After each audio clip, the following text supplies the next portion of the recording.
Hello, everybody. Tis I. I want to talk about that show, Seeking Sister Wife. I'm just threw up in my mouth a little. I want to sing this song. It should be the theme song. Is Desperado.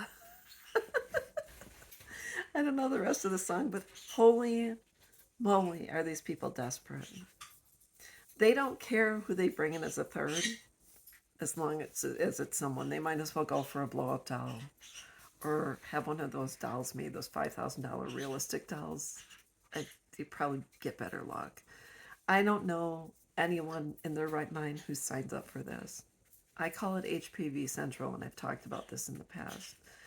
I am so absolutely, I don't know if it's perturbed, grossed out, um, annoyed with every single one of these couples. I don't get it. Justin and Becky are gross. All of them are gross. I don't know.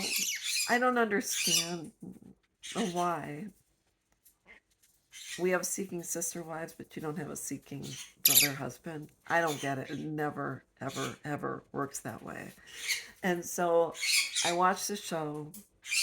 I don't know if it's because I like to throw up in my mouth or because I like to be nauseous for an hour at a time or a couple hours at a time.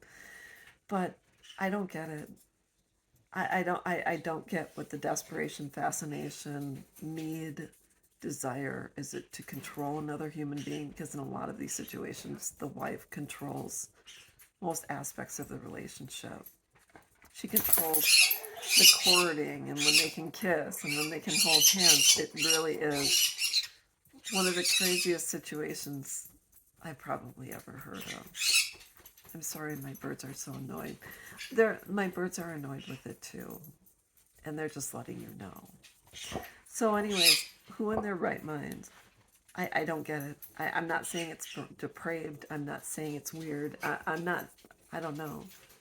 I don't get it. Maybe someone can explain it to me. My husband and I, we've been together 4 years. I have no desire to see him with another woman unless it's his mom or our friends just hanging out. But to see him touch another woman, oh, I don't think so. I'm not a jealous person.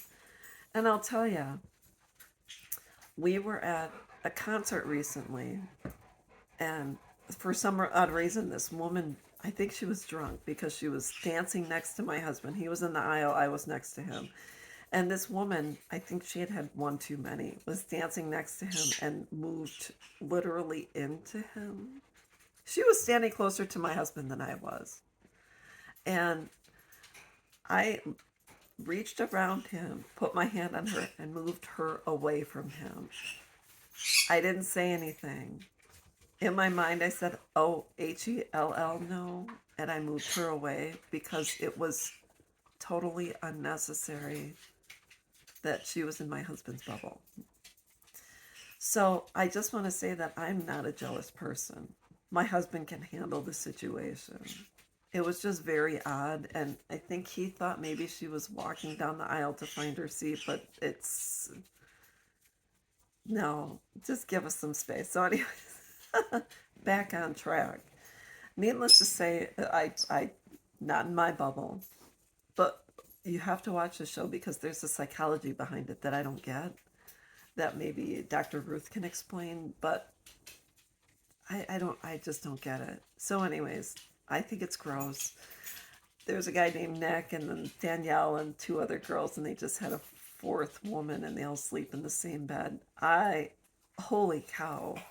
When my husband and I sleep in bed together, we kiss, and then he turns over and goes on his side, and I go on my side. But I told him when we first met, because I had slept alone for a long time, if you touch me in the middle of the night, I'll wake up. I'll just wake up because I'm not used to it. So it took a little while to get used to that, but I don't, besides my husband in the bed, I don't think so. How do you have five people in one? I don't get it. I don't get it. You have one person snoring, much less two or three. Give me a break. So anyways, that's my take, and I'll be back.